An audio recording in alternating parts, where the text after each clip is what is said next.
Welcome to Arc Photo Pod, the architectural photography podcast. My name is Jordan Powers. I'm an architectural photographer based in the Southeast United States. In this episode, I talk with my good friend, Garett Buell. Garett is an interiors and architectural photographer based in Nashville, and he's also a professional musician. In this interview, we get into his story about being a professional musician, how that brought him to Nashville, and how that eventually led to a career in real estate photography, now in interiors and architecture. I always have a great time talking with Garett, but the thing is, I've never seen him on camera before because he just pretty much shares photos, but you never see him talk. So I had a goal at the beginning of this podcast. I want to get Garett on camera, and I thought this was a great opportunity to do so.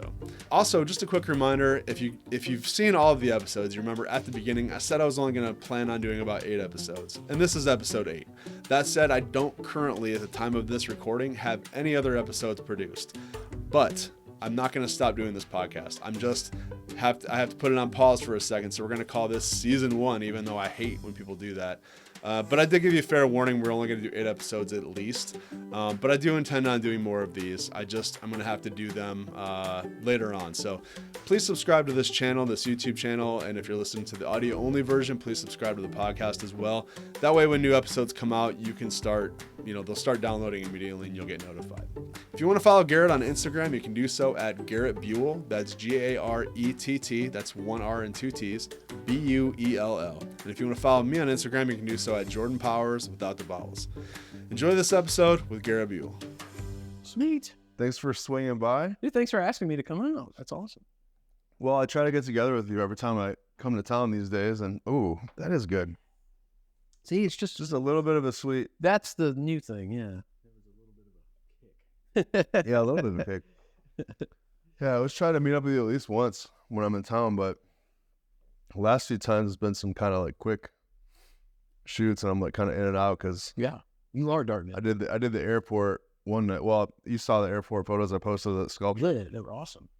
3 weeks later, the engineering firm who did the bridge called me to shoot 4 photos, and I literally drove here, shot them, slept, and then drove back the next morning. Like it was 9 hours of driving for 4 photos, but they ended up licensing 7 of them. So there you go. It's worth it. Yeah, it was worth it. I mean, for small trips like that, it's worth it. But I hope to be back here in the next year or two. We'll see what happens. I'm still waiting for the market to chill out here. It's too much. Yeah. So how about you, man? How's business been for you? Business has been steady. It always has been steady for us. So. I know things are a little crazy with the real estate market right now. I think things are starting to finally slow down a little bit, maybe. I guess. No. You're probably not really. It's always been fairly consistent for us. That's the one thing I can say. And that's why my wife and I decided to kind of keep our feet into real estate shooting, because it was such a consistent thing. Yeah. So I've been doing it for, it was probably, I think I shot my first house for a builder in like 2008, I think is when it was. And through that, I ended up meeting a guy that owned a real estate photography company. Yeah. Through one of the realtors, and that kind of pushed me into shooting real estate. Yeah. But it was 2008.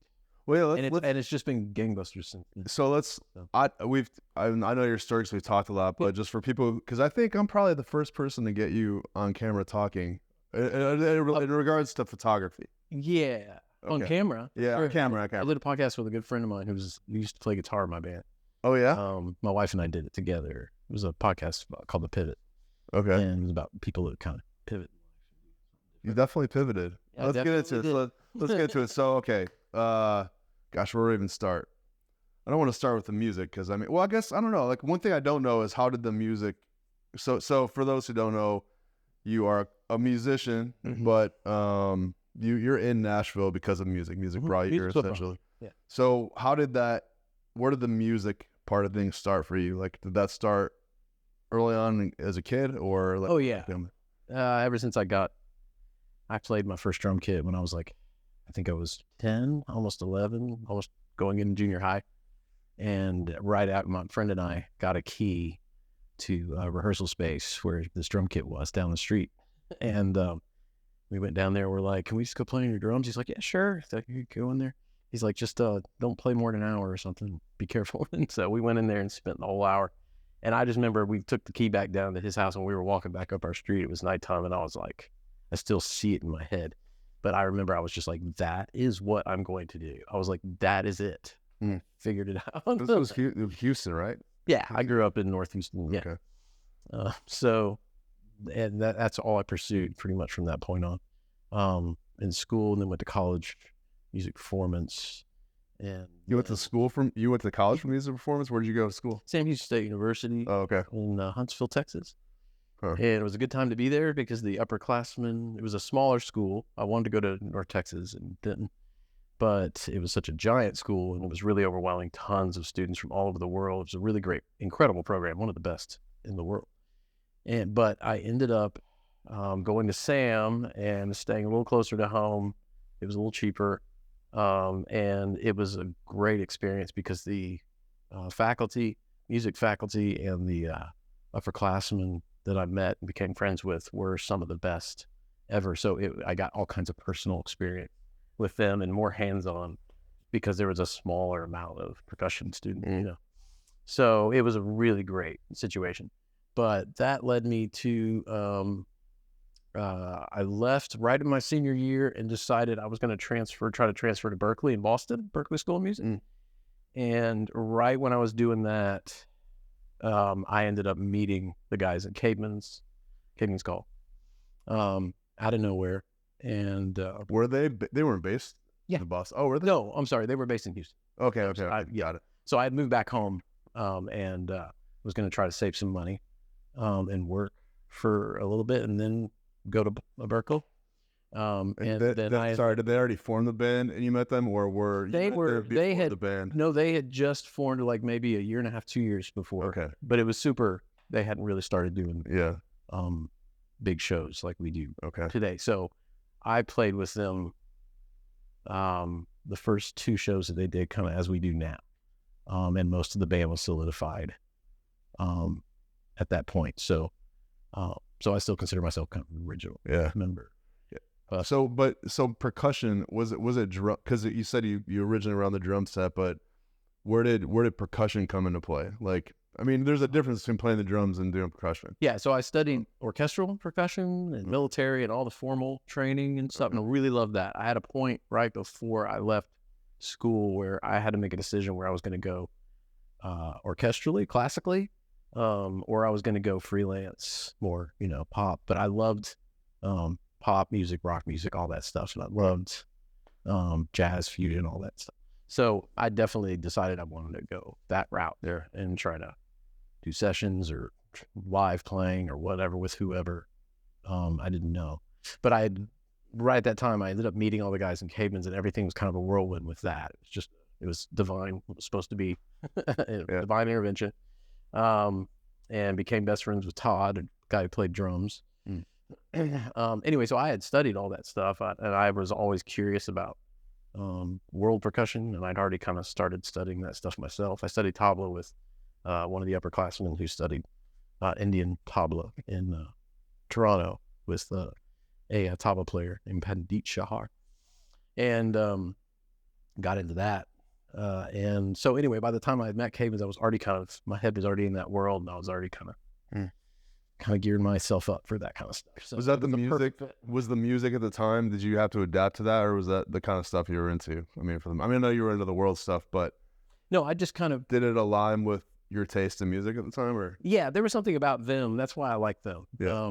I liked Todd playing. I was really critical about players back then. When we're young and everybody's all so headstrong. Yeah. And I was. They call them hipsters now. Yeah. I was really picky about players, and I loved Todd. There was something about his playing, Todd Bragg. There was something about his playing that I just really loved. And then I loved the band overall. They had a really cool sound. It was really unique. I was into a lot of folk music at that time too. And it just, I just really liked them. And then once you meet them, one of the guys in the band actually went to high school about 15 minutes away from me. And so he's the initial connection. He's the one that got me to come play, asked me to come play. They thought about doing a larger show, and they were like, "Hey, we want to add like some percussion or something special." And you guys had 8 members total? 8 or it was like 6 or 7 from most of it, and then now there's all kinds of, because we have especially now, like we had fill-ins Yeah, a couple of guys that have toured with us for a long time, and they actually became part of the band. And we recently did a re-recording of our original Yeah, I want to get into that. original label record. And so now we've got, we just did a concert, 2 shows at the Ryman last month, and we had there was so many people on stage. Yeah. We were trying to include everybody. Yeah, I saw that final photo. I think you said Carrie took, or somebody posted Carrie. Terry took it. Well, Bob Boyd, our original engineer, and the guy who produced and engineered our original independent records, he's actually an incredible photographer, unbelievable photographer. I mean, he's amazing. And he's been doing a lot of concert photography and stuff around Houston, and he comes and does some shows at the Ryman with an artist called Andrew Peterson, who I used to always also play with. And he started doing this event every Christmas. It's called the Behold the Lamb. And so it's a kind of it's a reoccurring thing. It's been going on for years and years. So it's a kind of a traditional thing for a lot of people. But he started coming and photographing that, and it's just like, oh my gosh, man, these are just amazing. So he did it, but he let her. We wanted him to be in it with us. It's an important part of our history. So he told Perry to go up there and stand on one of the drum risers. Did you guys play at the Ryman when you were before? Caveman's, we did a showcase there a long time ago. Okay. So it was just like 1 or 2 songs, and there was a bunch of other people there, tons of different artists. It was a long time ago. But I've played there so many times with Andrew Peterson on that Behold the Lamb thing. We recorded a live video and live concert there. The first thing I did, and then I played every year it was like 8 or 9 years, and then I took off a couple of years and came back for several years. So I've been there a bunch. It's a cool place to play. Yeah, really, I still invest. I was hoping to be there to support you guys, but with all my moving and all my my crazy back and forth, it was hard to commit to something like that. But it's cool. I'm just saying, it's just really cool for you guys that you were able to do that. Yeah. Oh, it was a great experience. And you had there's a documentary being made about it too, right? Yeah, it's not done. They filmed the whole recording process and the live show. But we haven't seen it yet. There's a whole documentary because the guy who founded Caveman's, Cliff Young, he's kind of started working with a media production company, and he makes movies. And that's all he's into. So here in Nashville? No, he's in Houston. Okay, got it. And they are based out of Houston. That's where you guys recorded too, right? No, we recorded here in Nashville. Oh, did you? Why did I think you went to... We did the original record that we re-recorded. We did the original one back in 1995, 96 in Atlanta, in Decatur. Most of the people listening and watching weren't even born yet. They don't even know what I'm talking about. They're like, who is that guy? Yeah. Why are you talking to him? He's weird. So you guys was this a reunion or you guys still... Well, it kind of is because we haven't played since 2010, 2011. I think last time we did a show, and that's how I got into shooting full time. Yeah, so that's a good transition. So I know that you mentioned you guys were touring like pretty much year after year for the majority of the year. Oh yeah, we were on the road all year round. And then that kind of started fizzling out, or did you officially decide let's take a break, and then you were doing studio stuff for a while? So Cliff and Danielle are the 2 founders of Caveman's, and they're married. And they were the first of our community to start having kids and stuff. And so 2 of their kids, 2 of their daughters grew up on the road, which is awesome. It was a lot of fun. But Danielle had hard pregnancies. So and I think they have 4 or 5 kids now. So it took a toll on her. So she had to start missing shows. And then we started doing weekends instead of going out, for several months at a time. We started doing weekends. So we'd fly and do like 2 or 3, maybe 4 shows and then fly home, or even find just 2 shows, fly home. And so we did that for a little while, and then we had to have a replacement for Danielle, stand in every time. And the band is such a unique group that every member is kind of expected to be there, and it's important. So it's especially her, because she's one of the front. So yeah, it got really hard. Yeah. And we just decided, I think Cliff had kind of decided it's just getting too hard right now, and we need to just kind of take a break. So we technically decided to take a year off. So I remember sitting on my balcony, and we used to live downtown here, had a townhome downtown, by the farmer's market, and was sitting outside on my balcony looking at downtown Nashville. We had a group phone call and decided that that's what we were going to do. And I immediately was like, wait a minute. Okay, so I just bought the house. I got married several years before. And I was like, okay, so wait, I got a mortgage. I'm going to have to get studio work constantly now. Because it was nice when I moved here because Caedmon's was out all year round. We only had a couple weeks out of the year that we were home. So I could book sessions at those times. It was real easy. You didn't have to book very much and keep myself busy while I was home. But doing it, full time is a whole other thing. Mm-hmm. And at that time, we'd been out for so many years. I was really tired of traveling and touring. I kind of liked being home whenever we were home. I think everybody kind of felt that.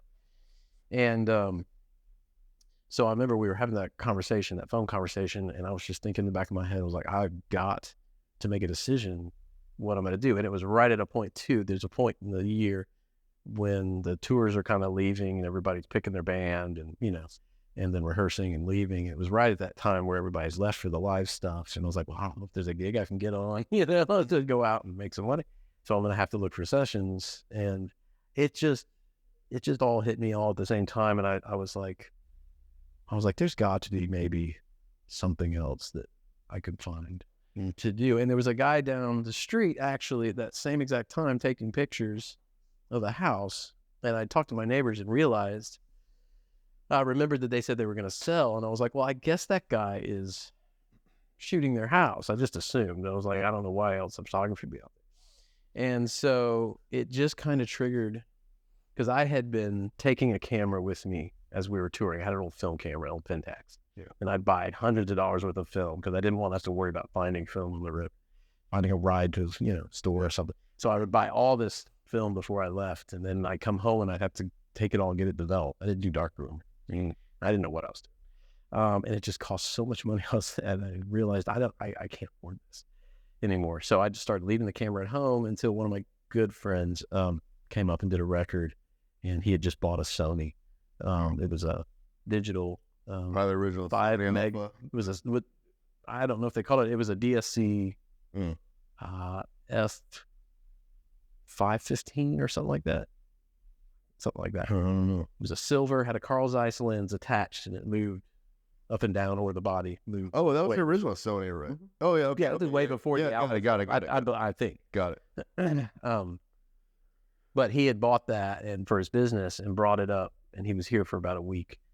And we were both just geeking out over this camera. It was unbelievable. It had the live view stuff built in. It had night vision. It had this laser thing that it would shoot out to focus in dark situations. It was crazy camera. But we loved it. I loved it. And he got home, and literally that night after he got in, he called me and he was like, man, you like that camera so much. He's like, I really wanted to they just came out with like the F717 or something. It was 8 megapixels. Woo. Yeah. And he was like, I was kind of hoping to get that all along, and they just like released it and I can get a good deal. He was like, do you want to buy this one from me? And I was like, sure. I didn't even ask him what it was going to cost. I was like, yeah, that was so much fun. So because of that camera. Look, what year is that? Timeline. 2000. Yeah. Somewhere in there. Okay. Sorry. I didn't mean to interrupt. I just want to get a timeline. Yeah, somewhere in there. Okay. And anyway, it was so much fun. No, it was before that. I think it was like 2004 or something. Okay. It was right the year that Carrie and I were getting married, because we were traveling all over. Anyway, I bought that camera right before that. So it was 2003, I think. And then 2004, I was traveling, maybe, somewhere in there. Right. And we went all over. We went to South America, and we went to India and made a record out of it. We did all this travel. And I took that camera with me and just lived behind it. So the cool thing was that because of that digital advancement, that they had done the live view, and you could literally dial in the shot, and it looked great. It was almost dead on every time.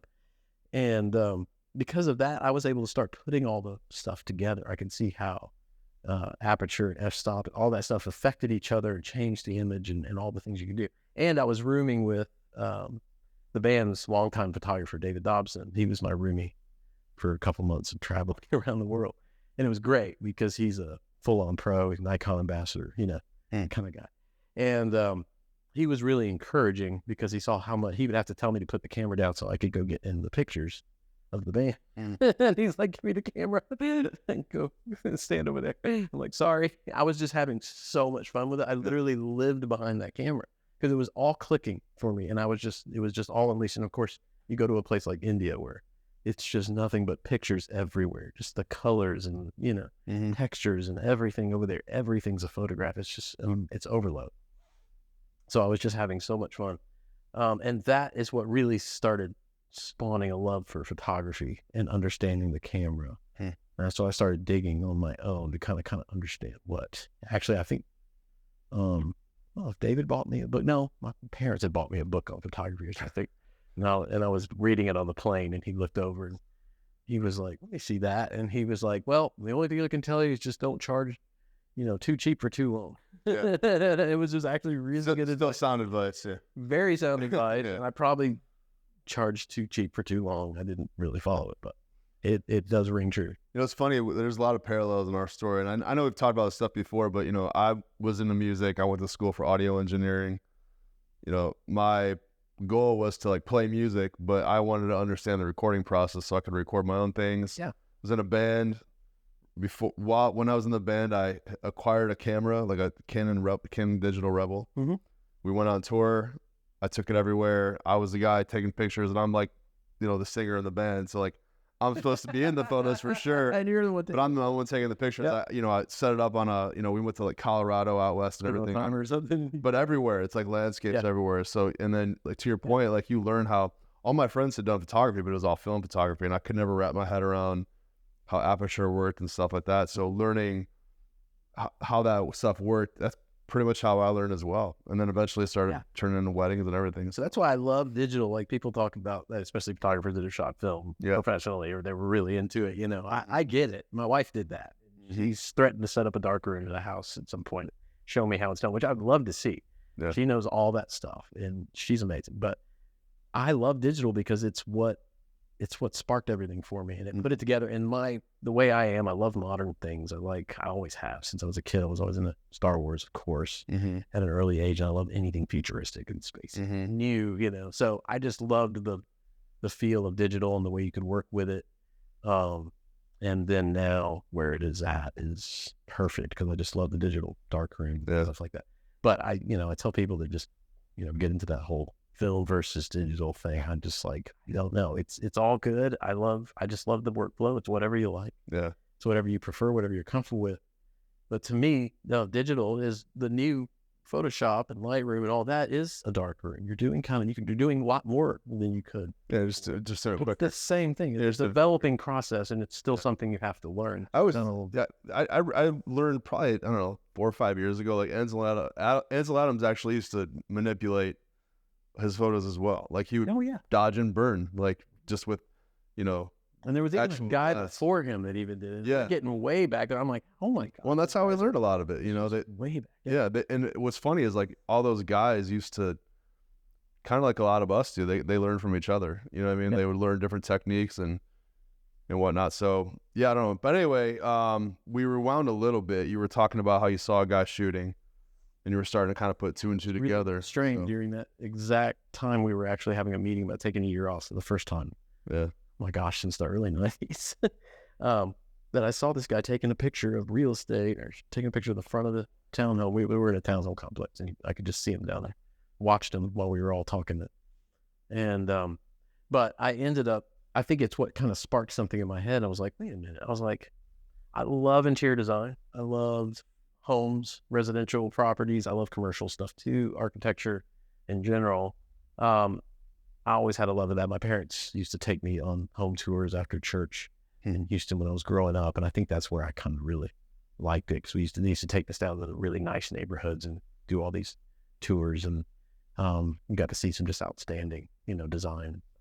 And so just putting that together, it was a subject that I really had kind of an affinity for, so it just made sense. It all kind of clicked really quick, and I was like, you know what? I could probably do some photography, especially for houses or interior. I said, that gets me excited. So I literally, once we got off the phone, I called Todd. So you were on the phone while you're watching this. This is all happening at one time. Got That's what's so crazy about it. Okay. It's literally happening all at the same time.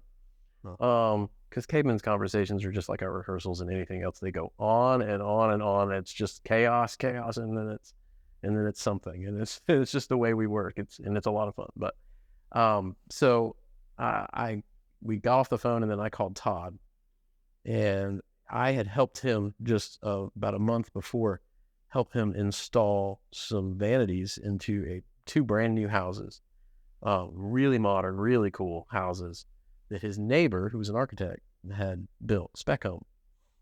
And Todd also did some woodwork and stuff on the side. He's really good craftsman. Oh my gosh.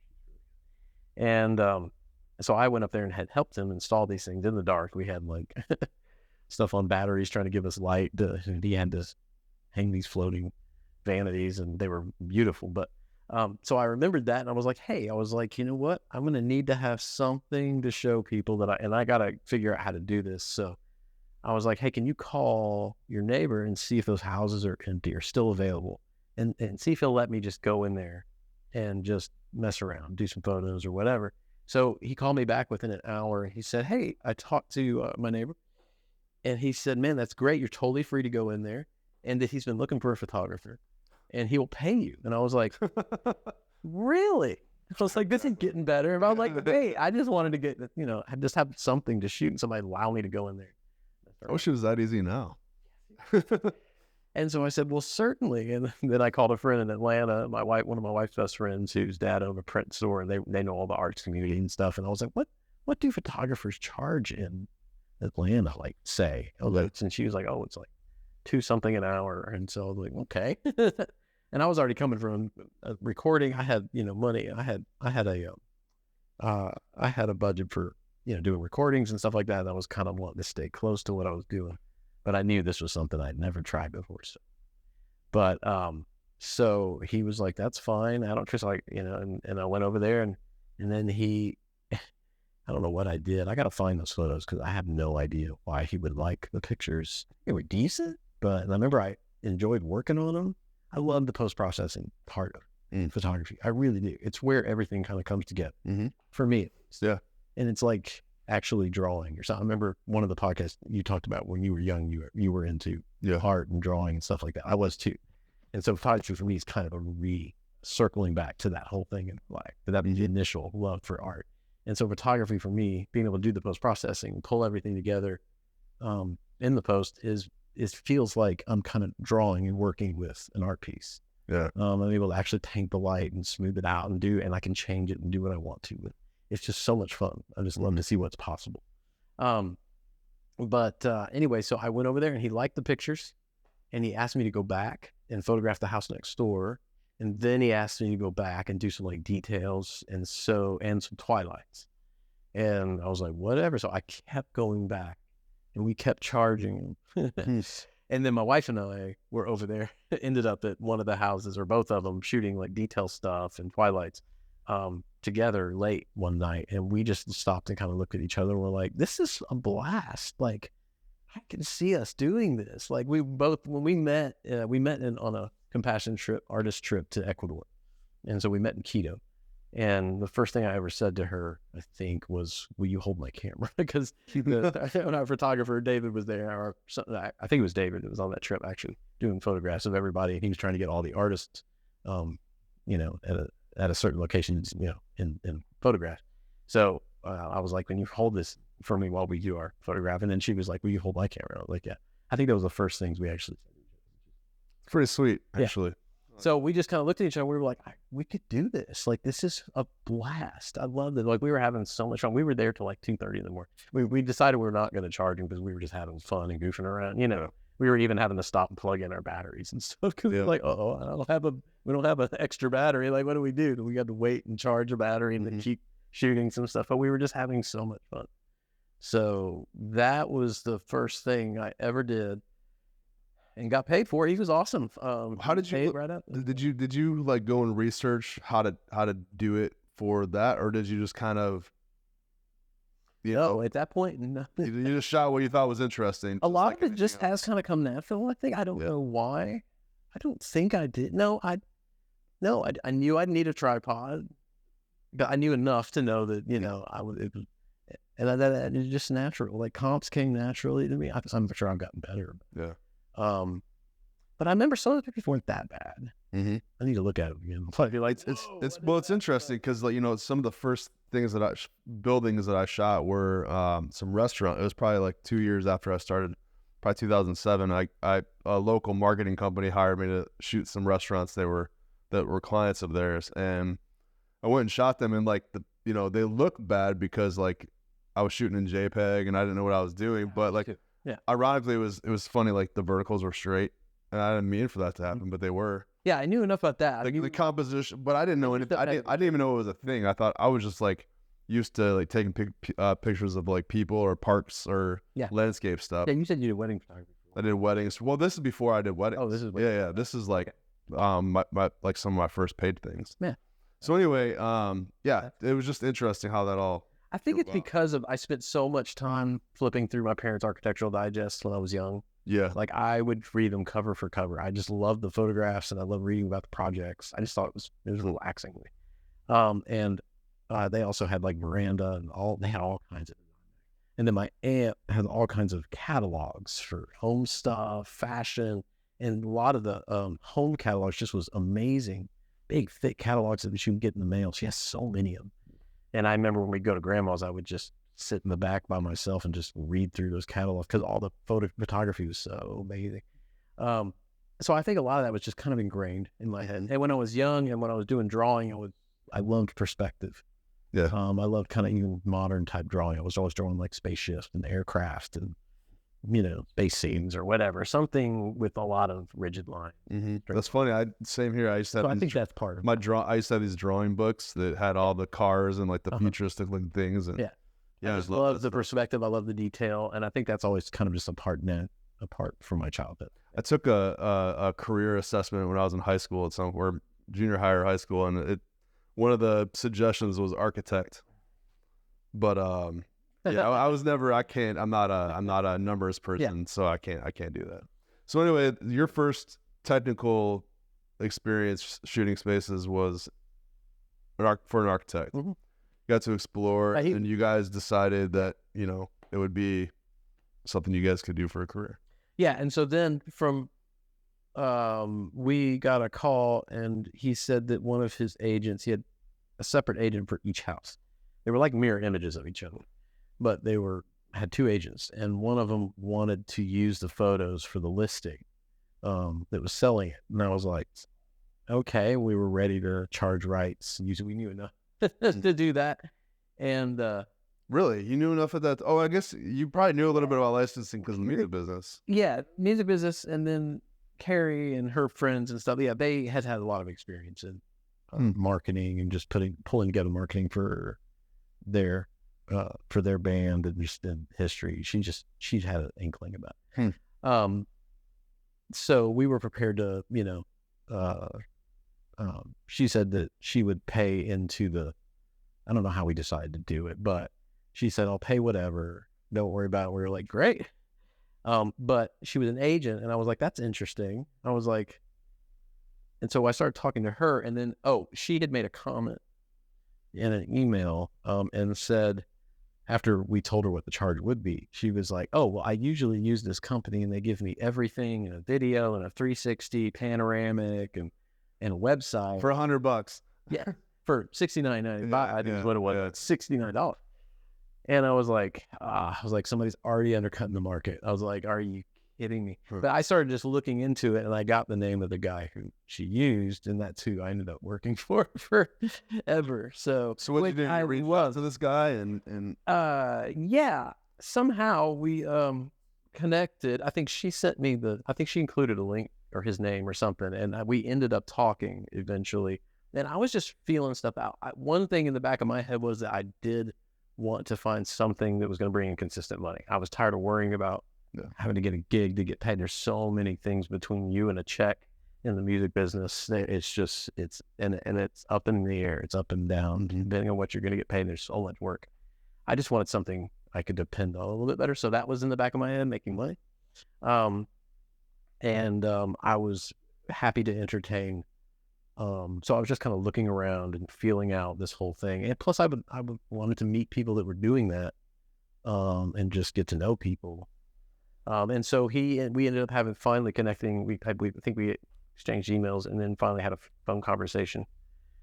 And he kept coming back to, so what if, to say you were to work for me, to shoot for me or whatever, this is what we would do or whatever. And I was like, huh. I was like, so what do you mean by that? I was like, you keep saying that. And he was like, well, if you want to, he's like, I could, probably keep you busy, 7 days a week if you want. And I was like, okay. And so I entertained it, went out and met with him, and then ended up meeting a couple of his photographers that he had. I didn't know he was one of those big bucks company. Yeah. And so I ended up doing it, but I love the idea of just working and getting paid. I was like, I feel like I have a job now.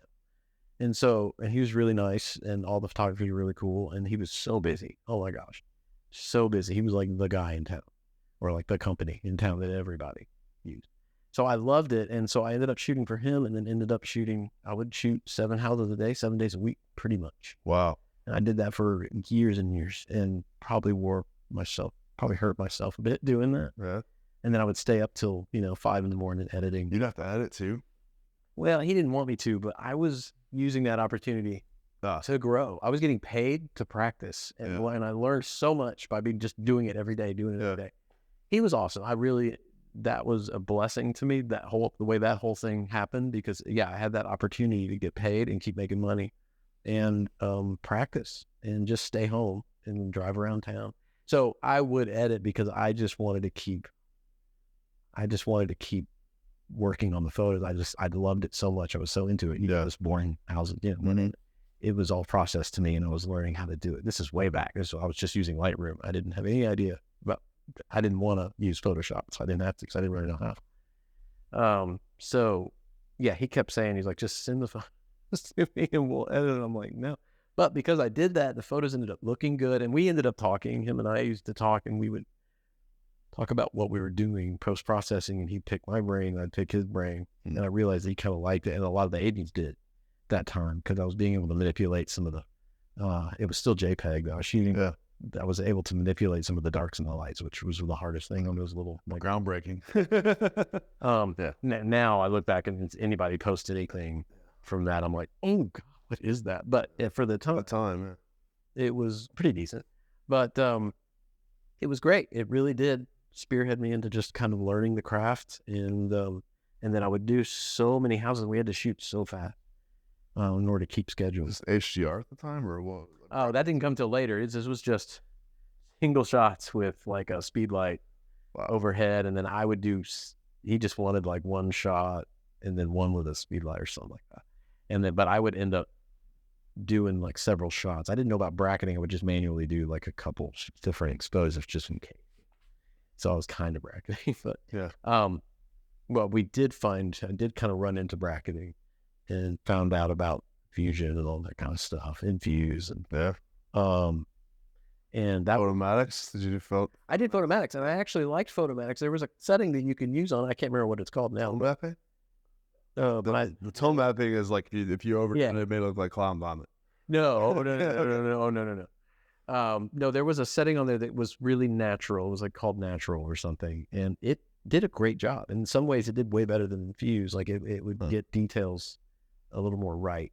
But yeah, I got into that, and that opened up even more because I was starting to learn how exposures affect each other and what you can do with them, and like how that software kind of averaged out all these exposures, and you could change the averaging to get different results. And then, but the more I started using light, and speed light was never enough when you're just running through a house. And back when I started this stuff, all the houses, the trend was dark, cavernous houses. It was like, it was horrible. It was so hard. And I was shooting these mansions. You can't bounce light on the speed light. Those things. This is still with this company, right? Oh yeah. Yeah. Okay. I was shooting all kinds of luxury properties, all kinds of stuff. I mean, I'd go from a abandoned house that a builder was about to, tear down or redo, and they wanted before photos where they were like, be careful where you step. We tried to put some rugs over the holes. Just don't step on any of the rugs, or you might go through. That's right. To like, super, $2-3 million. So what point did you end up stepping out on your own? Because there was a period of time, weren't you like, Am I making this up, or at one point did you become like the main photographer for that company? I mean, I was requested the most. Okay. Yeah, I was becoming really popular. But that was part of it. I was putting extra work into it. I took it personally. I wanted to do good. But I also appreciated what the company was doing, and I never went after any clients and said, hey, I want to come just shoot for you. Mm-hmm. So it wasn't until we did it for a long time, because my wife and I talked about it before we sold our house downtown. I had mentioned, I was like, I think we could probably, we could probably run this operation ourselves if we wanted to. So I feel like we know enough about it. We could probably do that. And she was like, I don't want to deal with all that. I was like, I hear you. But after we had sold and moved, all of a sudden she was like, I think I want to give it a shot. And at that point I was already trying to acquire more architecture, because the more I've done this, I've always kind of wanted to work on photographs that are going to be in somebody's portfolio or last a lot longer than just a listing. Yeah. And I consider that kind of disposable photograph versus something that people actually care about. Subjects that are a little bit more fulfilling, I guess. Yeah. And then also through that, I met the Nashville Lifestyles magazine people, the previous group that was in there. They're not the same ones that are there now. But they started getting me to shoot all their home features, and that was great. And I enjoyed that because I'd work with a stylist that was there, and it was so much fun. And we just really focus in on just really great compositions. It wasn't running around trying to take a bunch of wide angle shots of the house. It was more specific, a little bit more editorial. And I really enjoyed that. I was like, this is fun. Like, I feel like I'm actually working on something. And and I knew I had more to give as far as creativity and dialing in angles and bringing a little more character into the shot. Yeah. And it was so much fun to work with a stylist who would actually have the place looking amazing. And then I'm like, something's not working over here. She's like, I got it, And I turn around and she's got it all done. I'm like, that's amazing. That's awesome. It's exactly what I wanted, but she knew exactly what to do. Yeah. It was just so much fun. I was like, this is cool. I like this kind of thing. So I just kind of kept pushing myself technically to kind of learn how to do what I was doing. At the same time, I was doing real estate, so I had to do it quickly. And I had to be light and not carry a lot of stuff. And because I was a percussionist for so long, a drummer and a percussionist, I've always had so much gear to carry. I had a truck, and load in and load out is like an hour, and you are sweating, and then you've got to set up, and then you play the rehearsal, or then you do the show, and then you break down. I'm hauling around this small apartment everywhere I went, everything I did. When I got into photography, I just had told myself from the beginning, I was like, I don't want to get to that point. Because I knew I'd kind of pay attention to some architectural photographers, and I was like, man, they're gear hogs like drummers and percussionists. Don't look in the back of my car or over there, but they got cars. They got the drum. They're using the drum cart. The rock and roller cart was making drums in the beginning, way back when I was in high school. Oh. And they're using, I was like, man, everybody's using the rock and roller cart. I was like, remember that thing?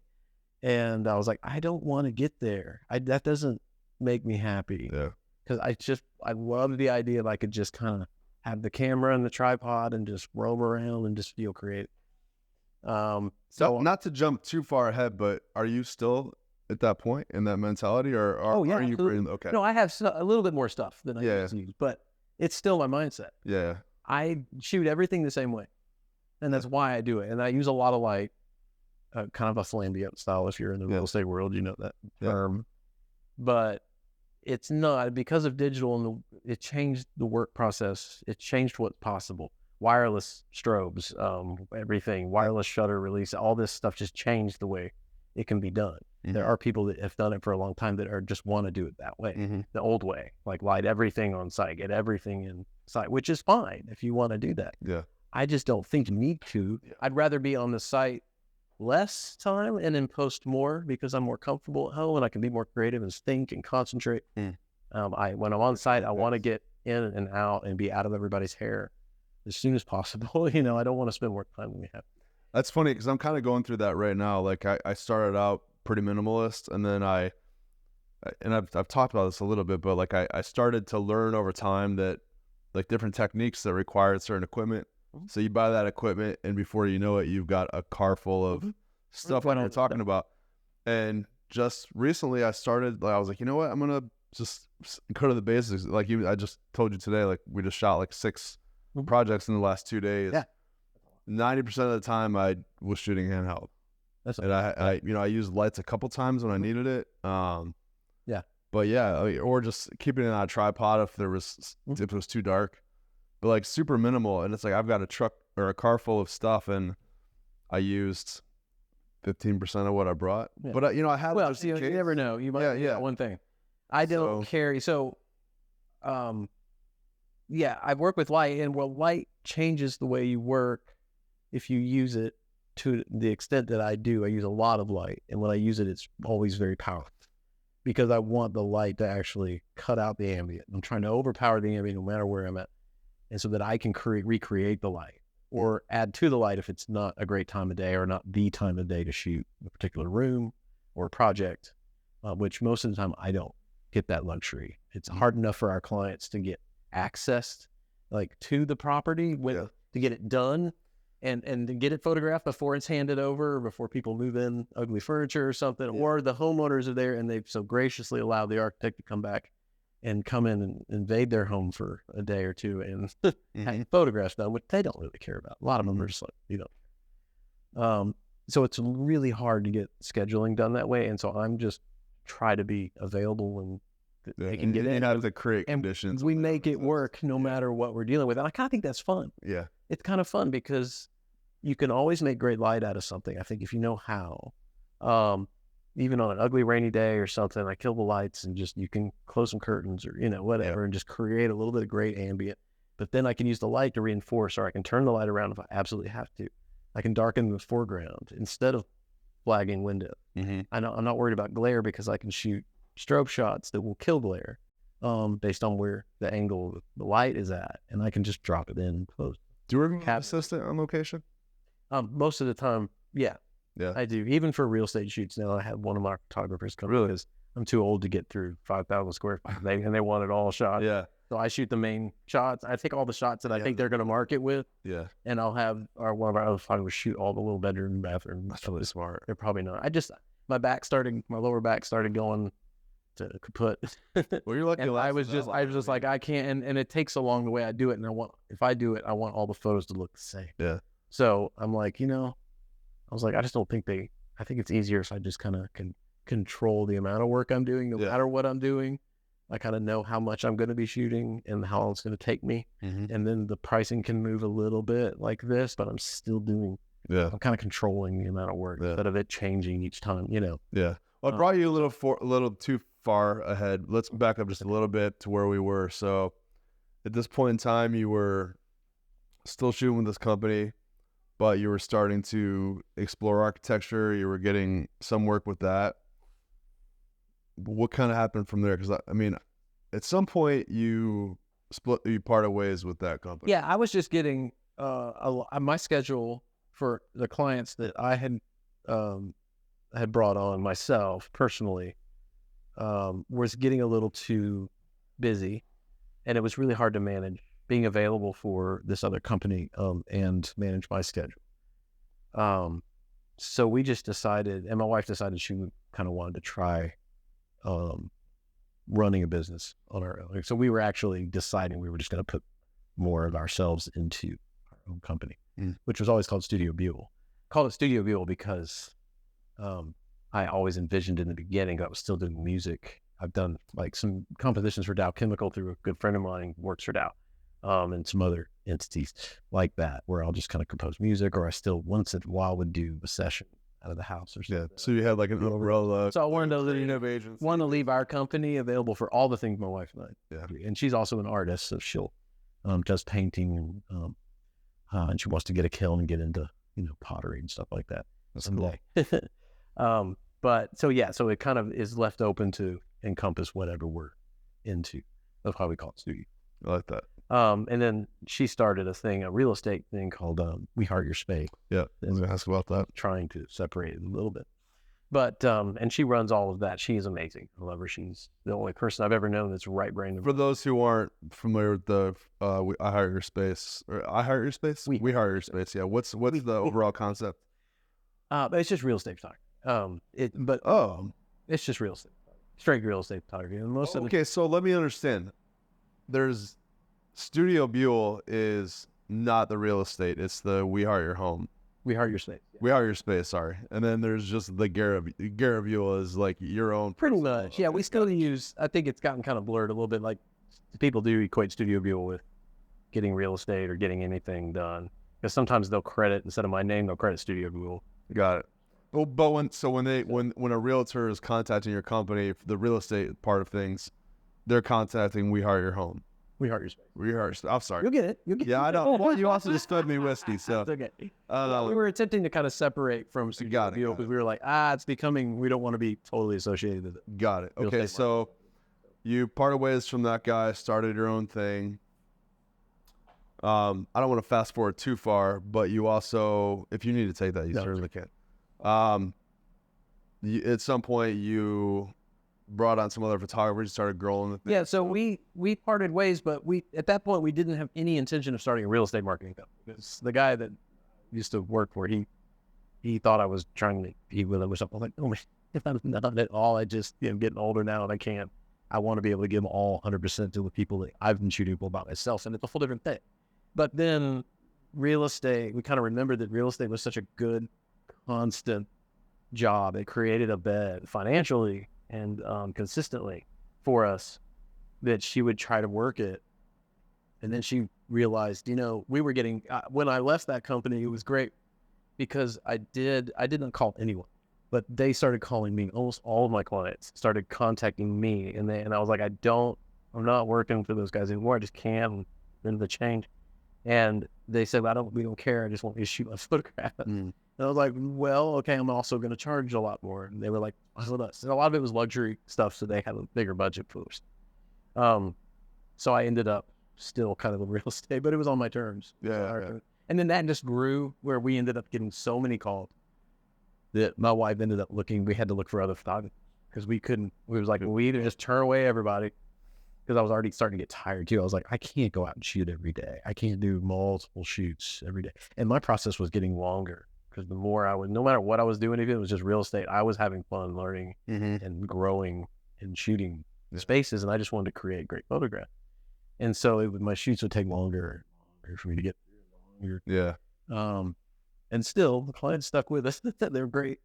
But I was just getting tired. I was like, I can't do these all week long anymore. It's just too much. Let me ask you something real quick, just a side tangent. We haven't talked about this before, but do you think it was, I know the answer already, it's going to be both, but let's just talk through this for a second. How much of it do you think was your personal brand, your just you as a person versus like your results that you got? I mean, obviously, again, I know the answer is both. Like how much of it do you think it had to do with how you approached just your relationship with them? Because you're a friendly guy. I don't know. Like I just want to pick your brain about that for a second. Just your approach to it. Like, do you think that was the case? Like they're like, we don't care, charge what you want. We just like working with you. Is it just they like results versus the. They liked what they got. And I think particularly with me, they liked that I put so much effort into their jobs. I was going way above and beyond what that company was offering, which was a little bit of a rub for him because he was having a hard time maintaining it. I understood it, but I just couldn't help it. Like that was what I was doing, and it was good because I was getting all kinds of work, making money. It was good, but yeah, I'm always going to be driven by what I personally love. So that's what gets me up every day, even music. I also didn't want to go into session work because I realized at the time of my life, I wasn't that kind of a player. Those guys are amazing. Session players, some of them will do multiple sessions a day. They'll just cut records all day long. And they knock them out like in no time. I've seen some of these guys knock out tunes. I'm like, oh, yeah, that's unbelievable when they do that. But I love doing records with artists and spending like a week or a month in the studio with them. And we're all trying to create something new or just create something unique or something deeper. I love just working with the parts and working with the, you love the creation. I did just love jumping in and be like, oh, here's a tambourine shaker on that one. And or here's a drum part. That's great. That sounds great. Let's move on to the next tune. Here's one. We're just another 2, 4. It's the creation process. It's just, I just didn't want to throw it down and get a check. Mm-hmm. I don't want to go that far with it. It's nice, but a lot of real estate photography, and that's one of the reasons like I was interested in getting out of it too, because it's like the grind of it, like just shooting homes. I got to a point where I was shooting houses in 20 minutes and editing in 20 minutes. So it's like I was at that point. I wasn't interested in it anymore. Like it became a factory, and I think when I discovered shooting architecture and like slowing down, being a little bit more methodical and just exploring a little bit more, like that got me excited. Yeah. Same with you. Yeah. You know what I mean? Well, I still enjoy shooting some real estate, and I still do. I only shoot for the clients that I've had for 10 plus years. Yeah. But and you're charging a premium for that.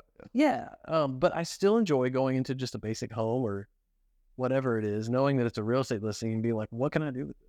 It's an opportunity for me to grow every time. There's something to say for that once you've slowed down. Like when I left Minnesota, like in North Carolina where I'm at now, there's one realtor there's 2 realtors I work with, but one is in and out of the state.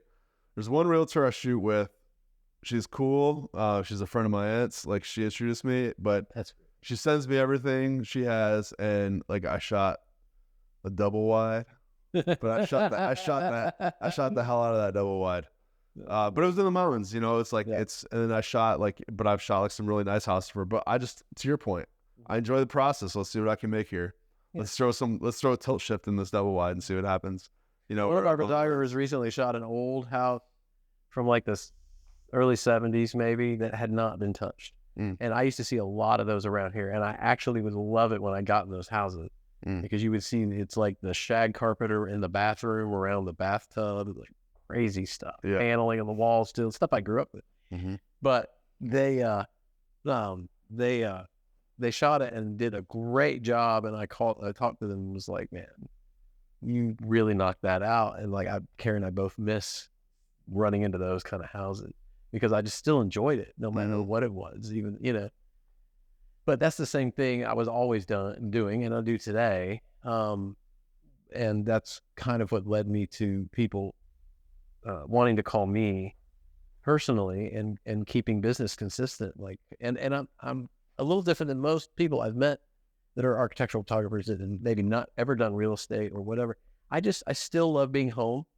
I love working with local companies and staying in Nashville and just going out and doing a job and coming home. And my wife and I can eat dinner together or whatever, watching a movie, I'm still just enjoying that part of life. And so I like working with smaller companies and kind of staying in this little happy place where I can work with some of these younger people and they still let me experiment and they still let me do what I feel like I want to, and they trust me. It's a good place to be. So I haven't really struck out and thought after getting larger clients or more. Well, look, if you're happy, I mean, what's the point? Like, exactly. If you're making the work you want to make, and exactly, and that's why, I'm enjoying doing it, and I'm happy. And then music's also coming back around for me. Finally, put it on the back burner for long enough that I knew it would pop back up. So I'm hoping to. We're looking forward to hopefully having a studio where I can get back into doing some music as well, because it is a big part of what I do, and who I am. But I'm just happy working for local companies. They're smaller, they're easier to manage, they respect you. I respect them, and you can grow with them. They grow with you, and I love being able to be a part of that and help. And I'm like, man, this is it for me. I was like, I enjoyed it. Is your work, like, if you had to put a split on it, like, is it builders, designers, architects? Like, what's your primary clientele that you? My favorite ones right now that use them in their portfolios are usually architect or architectural design companies. They kind of do everything. They'll do the architectural design. They'll also do the interior design. They'll also build it and do everything. They're interesting here in Nashville. I don't know if that's the way it is for everywhere. But there's a lot of design. Really smart. They've kind of put everything in house, and they do the whole thing. They'll do anything from renos to new builds, to ground up kind of stuff. And so I shoot everything for them. But they just do outstanding work, and It's different than what a lot of people are doing in Nashville. It's always something new that I haven't seen, or getting a level of taste that a lot of people don't have. That you're just like, wow. And it's so much fun because they're going to use the pictures for years and years and years to come. So we put a lot of attention onto, and they want me to shoot it the way that they want. They want a little more editorial, a little more architectural to your design. So that's the people that I love working for. I still do real estate here and there. And then occasionally I have to fill in if all of our photographers mysteriously are just not available. Yeah. How many I'll run out and try to do a run and gun kind of thing. How many photographers do you have working with you? Oh, I don't. You'd have to ask my wife now. We did have 12 to 14. Jeez, dude, I didn't realize it was some of them are rotating, in and out with different life circumstances and stuff. But and then that's not including the drone, and we have like 2 drone operators and like a couple of people are just doing video, I think.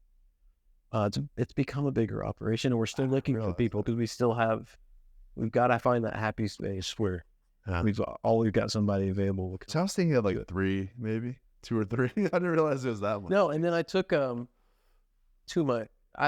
love them all. They're all so great. They really are. My wife has found most of these people. I don't know how she's done it, but they are some really great people who do really great work, and a lot of them are doing way better than I was doing when I started out. I'm so impressed with some of them. Like, it took me forever to figure out how to do that, and you have been doing this for a couple of years, and you're already like, that is impressive. I just am impressed when somebody gets it. Yeah. And I get to spend a lot of time with them, and a couple of them actually spent a lot of time with me in the beginning, and they both had some experience before they started having kids and stuff back in the 90s with Southern Living magazine, and they worked with big teams, major photographers, and they are really cool because they have become my assistant, and they come out to anything I do for architecture companies or anything like that. They'll come out, even if it's a run and gun kind of thing. I always have them there because they always come and I need them. So I'm always have at least one person there with me. Even if it's just to go fix the chairs or move something out of the way real quick, or go hold a light somewhere, or distract the client while you're trying to focus. All kinds of stuff. They're so great at it. I just almost can't do it without them. I've had to a couple times. I'm like, how did I do this stuff by myself? And I keep just getting more nitpicky. I keep getting more, detailed. It's just all me, but they really help out. So keep going. What's your, if you had to, is there any kind of concern that, I don't know, like, I don't strike you as this type of person that worries about this type of thing, but like, do you have any concern that you're teaching them how to like replace you? No, I wanted them to, real estate wise. I was trying to clone myself. I told them, Frank, I was like, I would love it if I could just clone myself and not have to go shoot anymore. This stuff, so you guys could do all the work and all the fun and get paid. That's great. Do they have aspirations to be like, to do architectural? No, I don't really know. They're a little bit older than me and Carrie, and not a lot, but a little bit, and they're in a different place in life. Yeah. I don't think that either, like the 2 that usually come with me to assist me, I don't think either one of them want to have. They just enjoy having a career. I think they enjoy kind of where I'm at. They like being involved, and I don't know. You have to ask them, but they could. Yeah, either one of them could actually, if they wanted to. Yeah, they can totally, and I think they can do really well. Yeah. Hope they're not watching. No, I'm just kidding. Maybe they are watching. You just said some really nice things about them. I mean, I'll take out the bad stuff you said about them. Okay. No, but I don't know. No, I'm not worried about that anymore. I used to worry about that a little bit.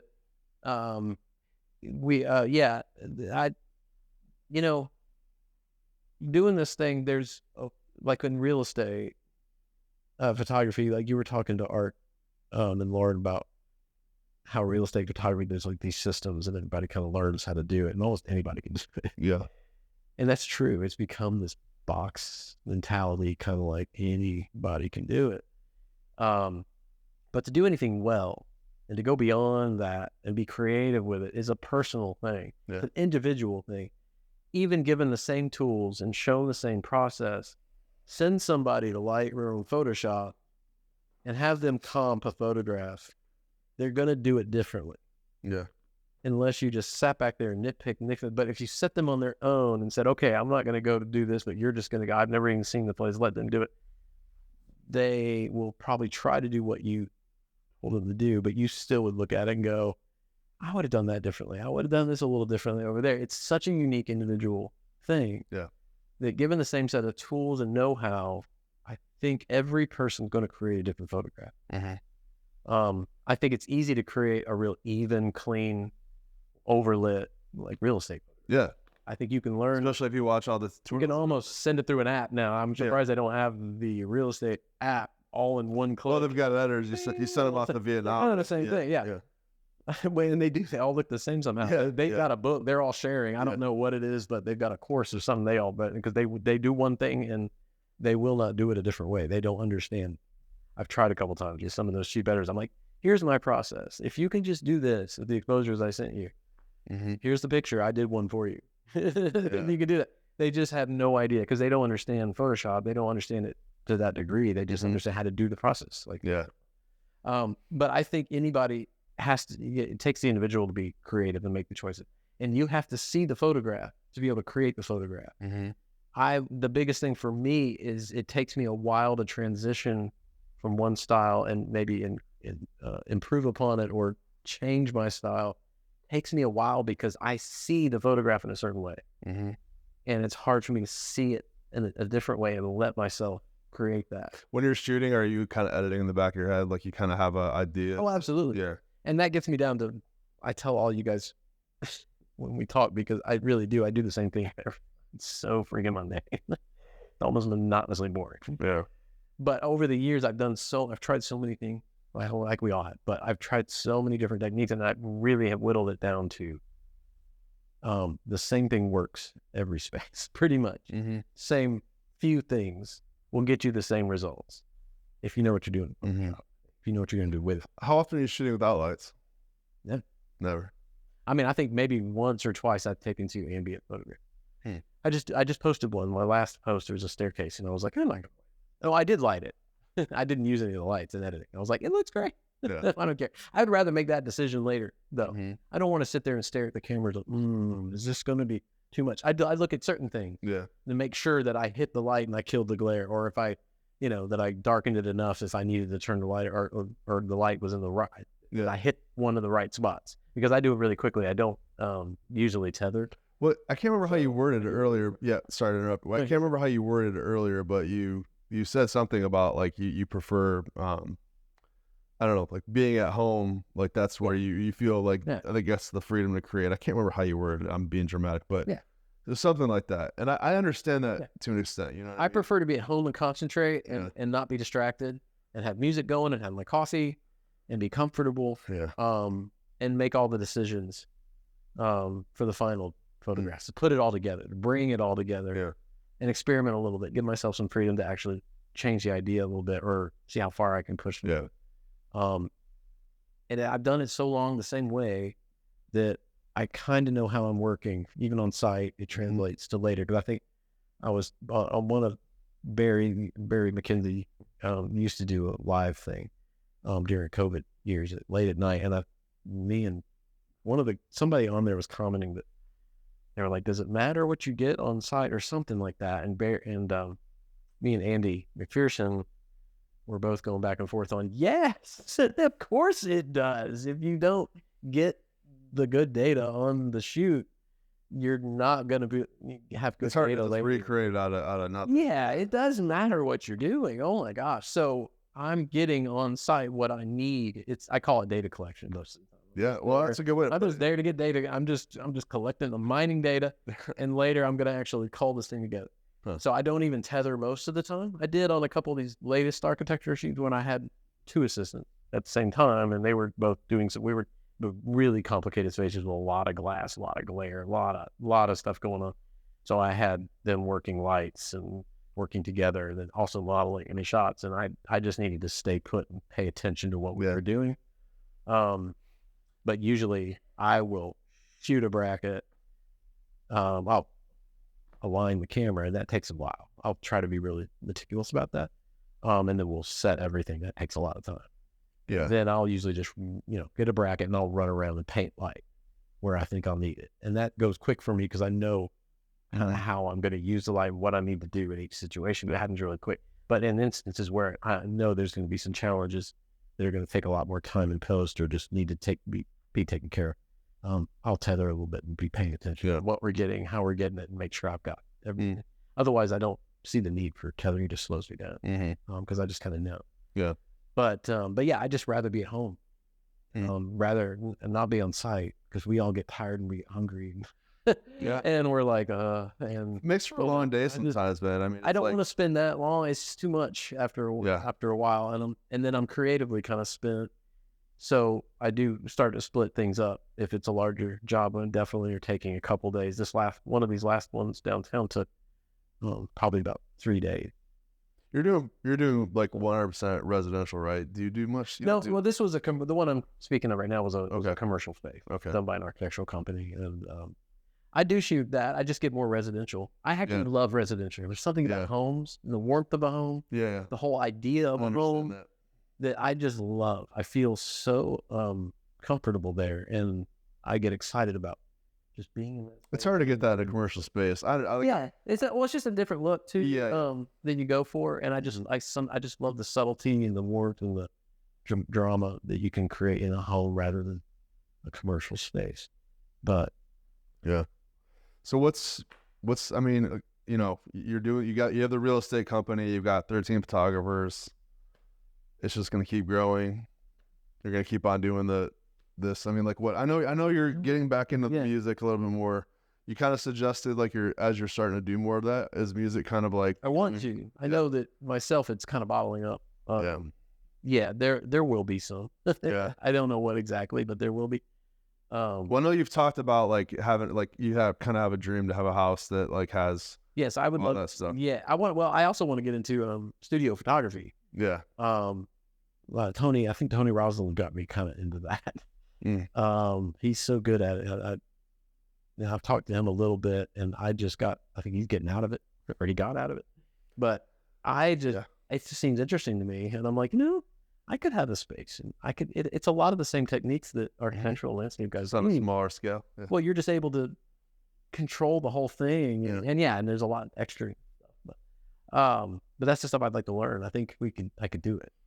And then I know, and it's all right there. You can stay. Well, so I would kind of had this dream of having this big space, and this is funny. If any of my clients or any of my friends or photographers are watching this, they're going to be like, "Oh my gosh, he's talking about the space again." I've talked about this for years, and I've lived there for years in my head. But I would just absolutely love to have a giant room that could both be music and photography. Set up to where it could be a great studio space for photography, but also a large space where I could have my percussion set up, my drum set up, all mic'd up and ready to go. I could get back into sessions, and then also have groups come in and collaborate, because I'd actually love to create some collaboration projects with different artists, musical artists. So I don't know. But that's how things happen with me. I get excited about it. Something gets implanted in my head, and I just follow that passion. For that idea, and there's certain things that just stick in your head. They get stuck in there, and then you can't ignore it. And so I know it's something that's supposed to happen. That I need to do. That's the right direction for me. But I love shooting too. I think Art had actually mentioned that he got burned out like 5 years ago, and I kind of feel the same way. I do burn out pretty quickly. One thing that I always think is important, and I went back to school in the late 90s while I was on the road, still traveling. As a musician, I went to an online school studying information technology. Finished my degree, because I never actually ended up finishing the degree. Never went to Berkeley. And I got the degree because if I go too far, too full on one thing for too long without anything else to balance it or somehow to balance it, I burn myself out like crazy. I spin my wheels, and then all of a sudden I'm just like done. But if I find some sort of counterbalance, it actually, each one supports the other, and it keeps me kind of going. I mean, it's similar to what you've done with real estate and architecture. I mean, you know, it was like you were kind of getting burned out with the real estate thing. You found your passion in architecture again, and you were able to make that transition up, but still kind of keep your foot in that real estate door. But more so for me would be music and I see that. photography Got it. in general, because I kind of view all of what I do. If I'm doing a real estate shoot, I kind of shoot it the same way. I try not to spend as much time anymore. I know there's limitations, but I'm still going for the same look. Like I kind of have a, look that I create.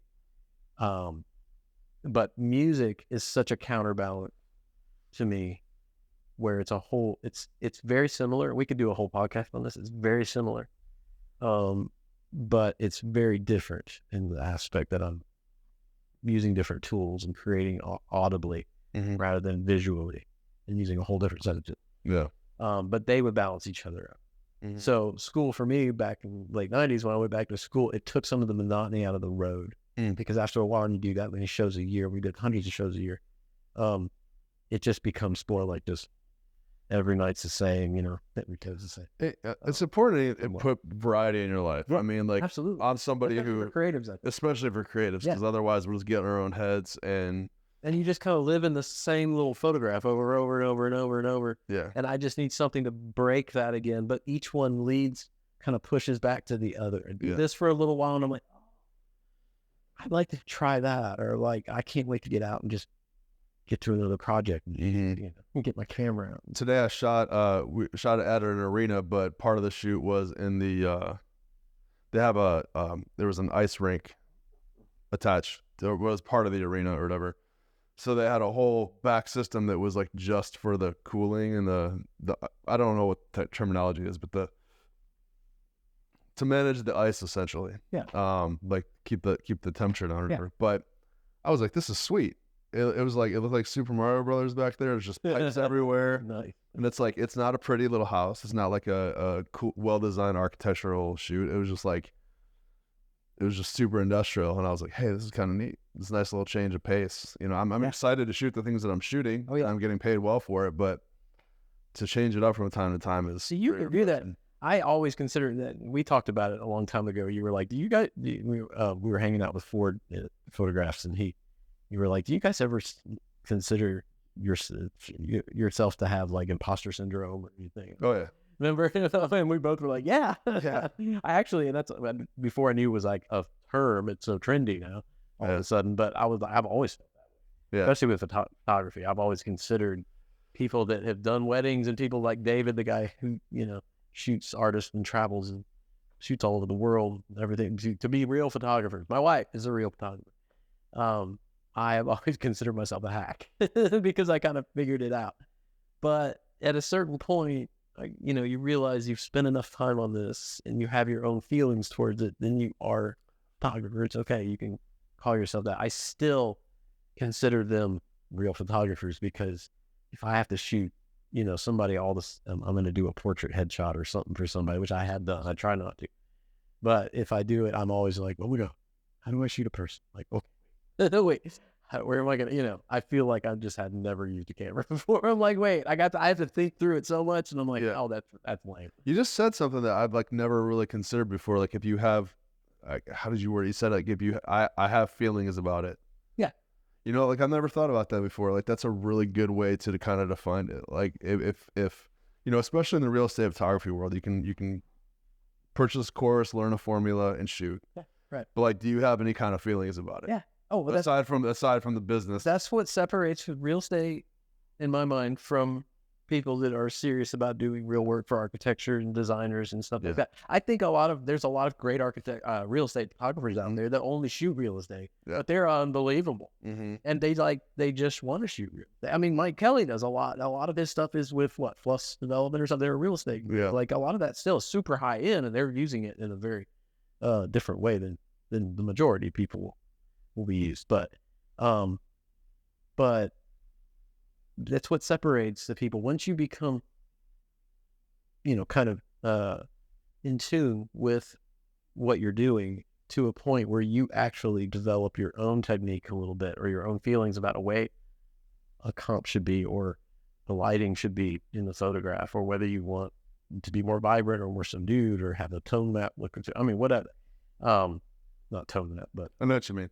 A dynamic custom tone, toning or something. Or even if you have feelings about just the direction photography is headed, or the art itself. Yeah. And if clients, you sit down with a group and they want to do photos and they're trying, they explain to you, this is what we're trying to do, and you can come up with some ideas and you actually create a vision for it. If you're so inclined, that puts you can claim some ownership.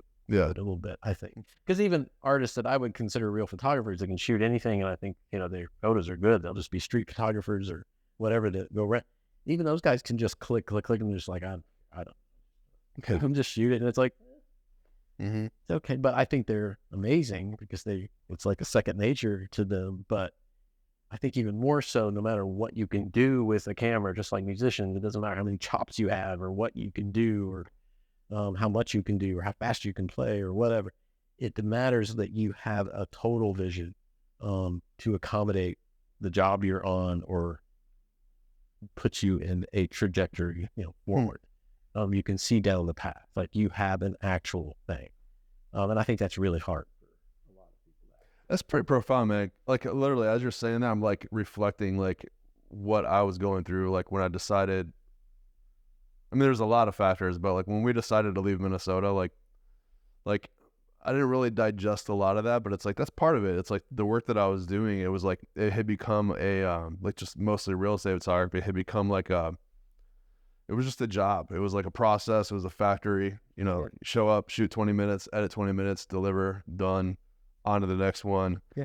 It's like there was no fulfillment in it, and like. I don't know. It's just interesting. It's like I did lose the passion for just exploring with a camera and doing photography. Oh, absolutely. It'll get old after a while. It becomes a day job of some sort. You're just like the air conditioner guy or like the plumber or something. It's just like so. It's like great, yeah, working, got it done, got it shot. I'll do your pictures tonight. Wow, that's fast. Yeah. I like to sit with stuff. Like I've even been working on another architect's project I did last week, and usually it takes me about a week, but I feel like this is going to take me a little bit longer, probably for the weekend to finish up. It's a house, but I'm just putting more into it for some reason. I'm just not settled with where I finished the photo. I still have to kind of finagle with it a little bit. Just wasn't right. Yeah. And only I kind of know what that's going to be. When that's going to be right. Yeah. And it's subjective, whatever, but to me, there's something I'm searching on right now. I've been kind of stuck on where my process is starting to evolve. Just a little bit. Can't tell you exactly what it is, but I know I'm spending a lot more time and I'm fishing for something. Or I have already found that I'm just kind of taking longer to translate. But I enjoy that. I just enjoy that. It's like creating a piece of art. If it's that. I think artists are like Ep08. Yeah. I see her shots and I'm like, okay, that. Yeah. That should be in a museum. I would look at that in a museum and be like, wow, look at that. I mean, that is late. But anyway. Let me ask you this. This is like a bigger conversation. We can't get into a really long one about it, but maybe even that informative conversation. But like I'm still trying to define how to articulate. I'm still trying to figure out a way to articulate this thought that I've been wrestling with. And it's like, how much of what makes a good photographer is the subject matter? It's like you obviously have to know your camera, you have to know your tools, you have to know how to manipulate things, your environment, light. You have to know all that stuff. So you can't. I'm not arguing that you can put like 10 photographers of different skill sets in an amazing environment and they'll all come out with the same thing. No. But like you mentioned Ep08, and yes, her photos are amazing. Her subject matter is amazing, and she's, by the way, I'm not sure if you've ever heard an interview with her or heard her talk. I've talked to her. She's like very insightful. Yeah, and she's very. She thinks she's one of my favorites. There's probably two or three that are my all-time favorites right now, and she's definitely one. Yeah, one of the top. Do you think that like if you put her in a split level in the Midwest, that she'd come up? I guess this is the ultimate question. Do you think if you put Ep08 or anybody else we put on a pedestal, if we put them in a split level in the Midwest, that they would come out with something profound? Oh yeah. I will go in there and shoot it, and then she'll go in there and show it and be like, what did you, wait a minute, how did you get, hers would probably look like something that would be in ComArts magazine or Dwell or something. I mean, she would come up with something to make that shot interesting. And by the way, this isn't to like, I'm not like singling out Emma Peter or anybody. It's just more of singling out Emma Peter. No, So amazing. It's just more of a general conversation. Like, and I think a lot of it comes from like when I see the awards that are out there. Like, this is also not singling out APL Mac or Loop Design or anybody who's doing awards. I enter those as well. But when you look at the winners, a lot of times it's amazing subject matter made by amazing photographers. Mm-hmm. It's like, man, if I was in Minnesota and I had one of those interesting structures, but then, then I can argue with myself and I'd say, you know what, you have to go out and make something interesting. That's true. Yeah. That's true. So I just defeated my own argument. How do you feel about that? I feel good about it. It does. It all matters. It really does matter. I feel like a lot of times, there's a lot of days when I have shoots and I get there and I don't get to scout them or anything. And it's a great space, but the staging is just literally bland as heck and it's minimal. And I realize there's no color in this shot, period. Like there's nothing here. I don't like those. I generally like a little variance in the contrast and the coloring of a scene. There's got to be something. A little bit of life in it. Yeah, there's just got to be something in there. So I will get those, and I realize that I wish that I had been able to scout and prepare a little bit for that particular shoot or something. But it was a quick shoot, probably not worth the money and time to spend doing that. Yeah. Occasionally, my assistants love going out and cutting trees. We cut branches, and they bring some green, just something into the room to add some color, and we will do that. But it also, there's a lot you can do with manipulating furniture or whatever, creating a little bit of a storyboard with what you have. I try to do whatever I can. I want it to be interesting. I want there to be some sort of intrigue with everything. I've never thought about cutting a branch off a tree and bringing it in. Oh, they do that all the time. Really? I never did that. They did that. I was like, of course. She's like, right. You sure that's okay? Is anybody going to get mad at us? She's like, I'm sure No, if it works. it's natural. I didn't take it from anywhere though. Yeah. Anything important or anything. But that actually, they've done that a bunch, and I'm like, oh goodness, and they will arrange it and it look cool. It's very simple. Yeah, you can do. There's a lot of stuff you can do, but it's your responsibility, and but it is what you're getting to take pictures of. It does make a big difference. The subject does matter. But I have a feeling like if you were asked to shoot a white, basic, empty secondary bedroom of some house, there was nothing. It was the most boring block you could ever find. I feel like someone like Emma Peter or Kim Smith or Andy McPherson, they would find some. Probably not Andy. I don't know. I'm kidding. I'm totally kidding. They would find something. Aaron Kraft. Yeah. Would find something to put in that room to make that shot happen. And you'd just be like, oh my God, that is so cool. How did you even think of that? Yeah. They would find a way to make it interesting. There's got to be some interest. Yeah. To a photo. Yeah. But yeah, the deep subject, whether it's lighting, and sometimes you can just do that with lighting. You can make it a little more dramatic and moody.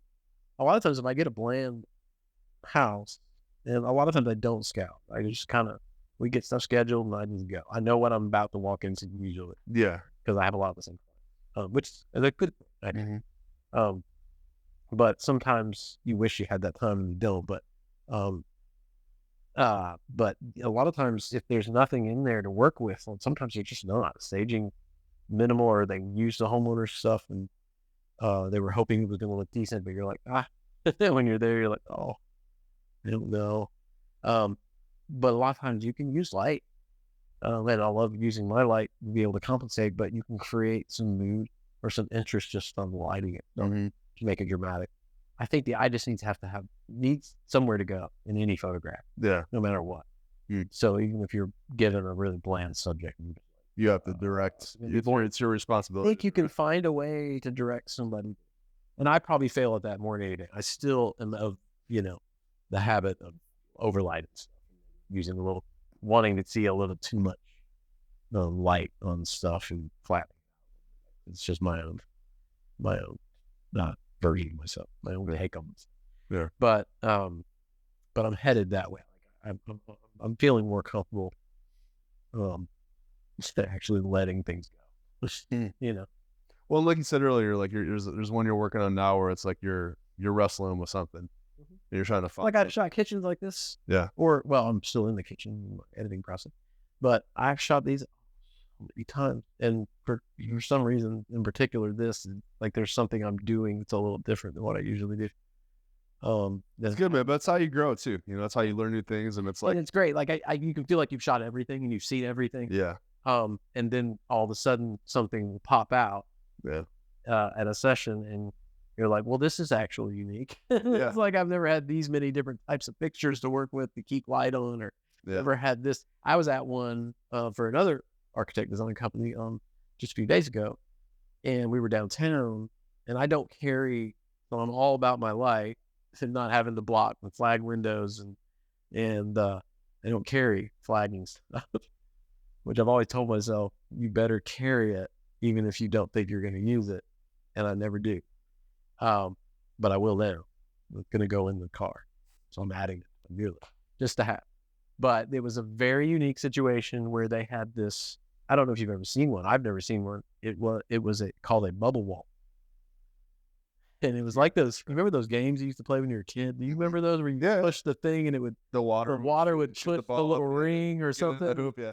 It was kind of like that, but it was really modern. It would blow these bubbles up, and they would go around these little pegs inside. And they would have LED lights that would change color. Yeah. It just so happened that this bubble wall was a huge feature, and it was parallel to windows, floor to ceiling windows. And the owner only put shades in the bedroom. Obviously, because I was like, and the whole place was on this new AI program called Josh. It was the guy you talk to. You're like, Josh, close the blinds, turn off the lights, and he's like, okay, I'll do that for you. But it was really kind of spooky. Oh, geez. He was like the high end custom Alexa. But I kept telling him, I'm like, close the blind. I was like, well, he's just closing the bedroom, and then they came out. The client, he was like, oh yeah, he didn't. I was like, oh no. I had no way of getting the window glare off of the bubbles so I can really get a clean exposure of that beautiful art. It was just too much going on. So I darkened it a lot with my light. And then we started going through the process on each shot that bubble wall was in, of taking my large reflector, which also has a blackout thing on it, and then one of my giant umbrellas that has black on it. And we were holding them and doing different frames. Yeah. So I could piece together pieces. And I was like, yeah, if I had my blackout material, then I could just put a couple right here. We'd be good. One shot. You know, it's not cheap, man. I mean, or it's not expensive. It's something you can kind of just keep in your car too. But it was like that one time where I always tell people, I was like, I don't need a blackout windows. I got light. Yeah. There was that one situation where I was like, well, now see, this is actually a very unique situation. I don't deal with it, but maybe, you know, it's here and never, but it will happen. Yeah. Or you'll be in a situation where you gotta be prepared. I'm gonna need that. You gotta be prepared. Well, everybody can find you on Instagram, Garett Buell. Yes. GARRETT. I knew there was like one letter, like. And then Buell as in Bueller without the ER. Yeah. Okay. All right. And then are you guys pretty active on We Heart Your Home? We Heart Your Space. We Heart Your Space. You'll get it at some. It's okay. I don't. Are you guys very active? It's Well, I think it's all kind of run. Studio Buell for sure, and then you can get to We Heart Your Space by going through Studio Buell. Cool. On Instagram and Facebook and all that. Yeah. Well, it's been. Ben, thank you so much for asking me to come do this. Yeah, I'm glad it's always good talking to you too. I enjoy getting together with you. Yeah, absolutely. It's always a good conversation. Always a good couple of beers. For sure. Cool. All right, man. All right. Thank you.